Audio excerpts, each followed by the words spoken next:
Hi, everybody. So nice to be here with you again this month. Let's dive right in. What I want to talk about this month is imposter syndrome. Now, the definition in the dictionary of imposter syndrome is the persistent inability to believe that one's success is deserved or has been legitimately achieved as a result of one's own efforts or skills. Now, why this matters. Current statistics show that 44% of people under the age of 21 report feeling like they are experiencing imposter syndrome in their lives. 55% of the ages between 21 and 27, and 82% of college graduates report feeling imposter syndrome. Overall, the statistics showed 70% of adults today feel as though they are living with the feelings that they do not deserve success or can legitimately achieve it as a result of their own efforts. 70%. That's just staggering to me. Social media has really changed our landscape, hasn't it? Where in my age group, and I'm in my 50s, we didn't grow up with cell phones or Google. Right? We took the bus to the library. We checked out a book to read. We did our research at the library. If we were lucky, our parents gave us a ride. I always had a quarter. My parents always gave me a quarter to call for a pickup from my dad or my mom if it started to get dark out. They didn't want me to take the bus home. They'd come and pick me up. I spent a ton of time as a youth reading in my room, and I used to always write. I would write poems or short stories. I loved using my imagination, and traveling to inner worlds was part of my life. That was part of my routine. And in today's world, when we look at the kiddos today, we have so much good at our fingertips. So do they.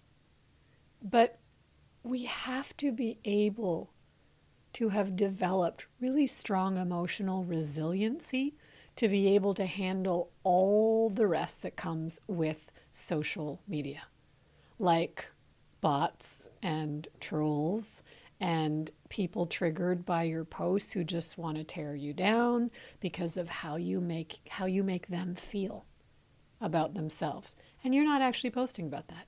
You might be posting about your win.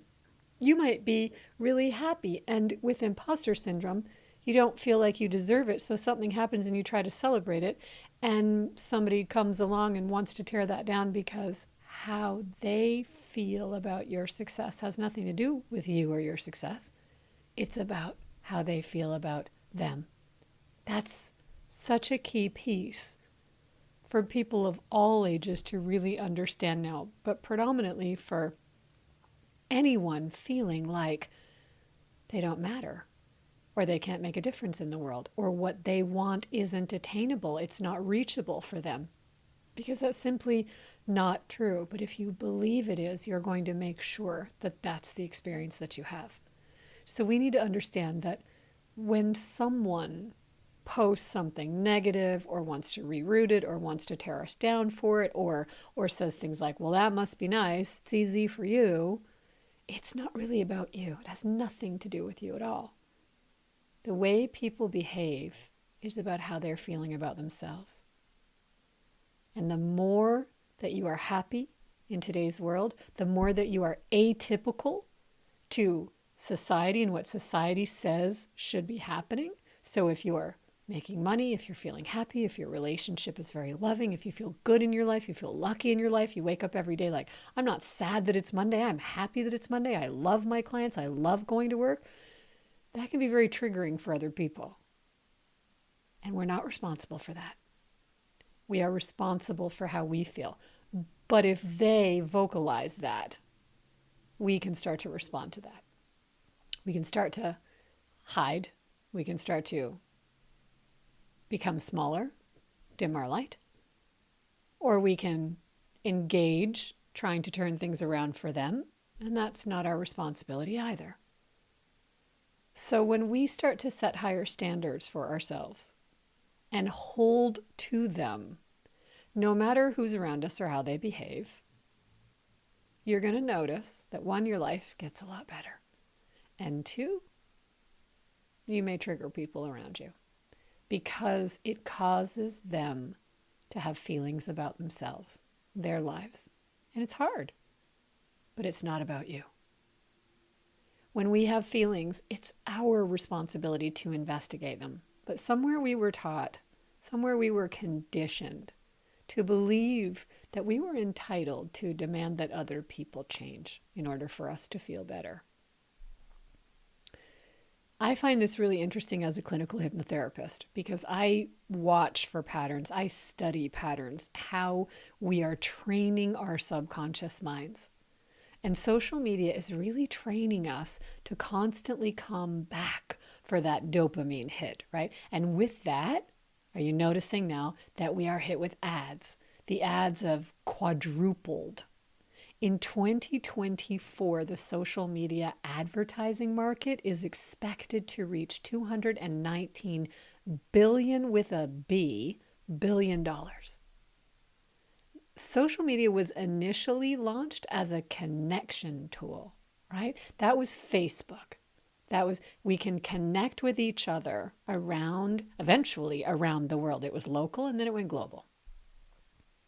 But now the real estate in our heads is so profitable. Now that we're addicted to social media from the launch of connection, the stats are now showing that 75% of people use social media to make their buying decisions. That's incredible what's changed. So you can see why the brick and mortars are struggling. We're doing most of our shopping online. But here's the thing. Let's combine imposter syndrome and advertising and the real estate in our brain. So if we're making our buying decisions based on those feelings that we're having, imposter syndrome, and we're not actually changing the limiting beliefs of where they come from, their source, their origin, we begin to just soothe ourselves with purchase habits that we're being trained into in an online space that we're already addicted to, that we've associated with as the space for connection. It's quite manipulative when you break it down like that. So is it bad? Not necessarily. Like anything else, it provides a convenience, it provides a service, it connects the globe. There's a lot of good. It can be used for all kinds of good. But it all comes down to us individually, to have the capacity to consciously make our choices. Right? When I work with people to change their self-beliefs, we typically see that they made a decision about themselves before the age of 10. We all have programming, and you've heard me talk about this before, because the part of our brain that actually builds our ability to rationalize does not start to actually mature until the age of 7. Between 7 and 13, it forms in the brain. So before the age of 7, we've all had an experience, multiple experiences, where we felt emotional pain. Somebody teased us. A sibling told us we were from the garbage men. That was mine. We had a parent be disappointed in us. We didn't get the best grade. We didn't win the spelling bee. Somebody teased us or bullied us at school. Everybody's had programming before the age of 7. And then we make a decision when that happens. And that decision starts to create coping mechanisms later in life. But that decision sounds something like, I can't see that it's a set of circumstances that are happening here because I don't have the ability to rationalize. I don't have rational thinking. So instead, we say, I am. Right? I'm not safe, or I'm not loved. This must be my fault. Something's inherently flawed within me. I'm stupid. And so over time, that creates our identity. That secret we start to feel a lot of shame about, and we hide. We don't want people to know that.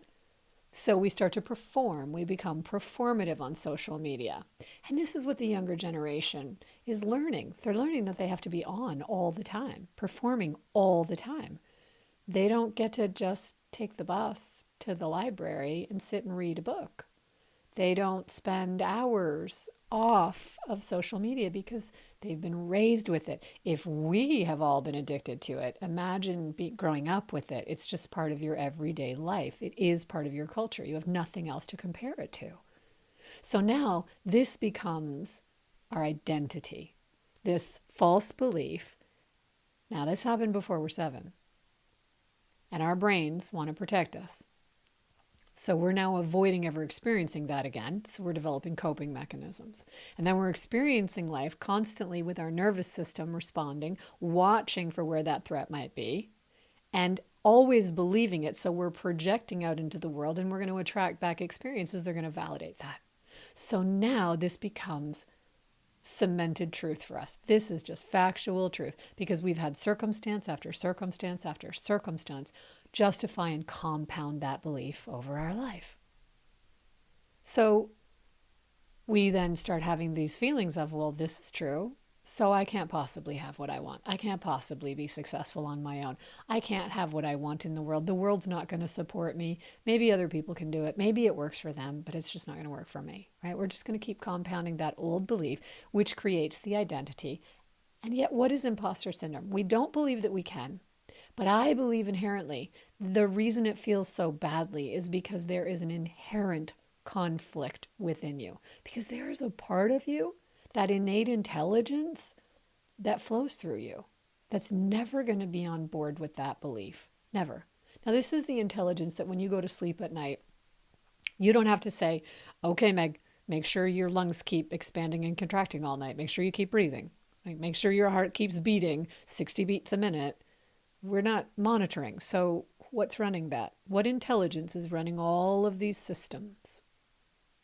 Well, that intelligence knows where you come from, knows what you're made of, knows that it's an absolute miracle that you're you, with all of the different genetic possibilities there were and the crapshoot that was. Who you are is extraordinary. So it is never going to be on board with you telling yourself you can't have what you want and that you're not good enough. And that is why it feels so terrible. So now we've got billions and billions of dollars coming towards us saying, I will help you feel better about that. But unless you actually go back to the origin of where that comes from in your own experience, in your own childhood, in your own mind, we're really just trying to put a Band-Aid on a false belief. If I get the thing, if I buy the $3,000 handbag, or I'm driving the $40,000 car, or I live in the big house, or I finally get that relationship, then I will be okay. It's performative, and there's a lot of manipulation involved in this. And yet none of those things are actually bad. So many things are good if we have emotional intelligence and resilience.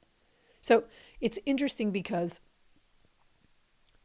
in early education, we used to learn in circular learning. When I did research and studied this, the original schools, you used to sit in a circle and we would help each other. So it was a test where everyone learned together. So if you didn't get one part right, your classmate on either side of you likely did, and they could share how they came to understand that correct answer. Same with you. So a part that you got right, a part that you got wrong. We had very high marks and was very successful, and our self-esteem was not broken. It was intact because we were circular learning. But after the US military style training was so successful, having one person in command and all others just expected to follow, they adapted it in schools, and they moved all the desks from being in a circle into rows. And so we were trained just to follow instructions. So if you didn't have that healthy rite of passage into adulthood, into reconnecting and trusting your own instincts, having your own guidance system, and you're really just trained into following someone else, then we didn't really learn or believe that we had what we needed within us in order to be successful and to be happy. So we need outside conditions to match up, and they don't.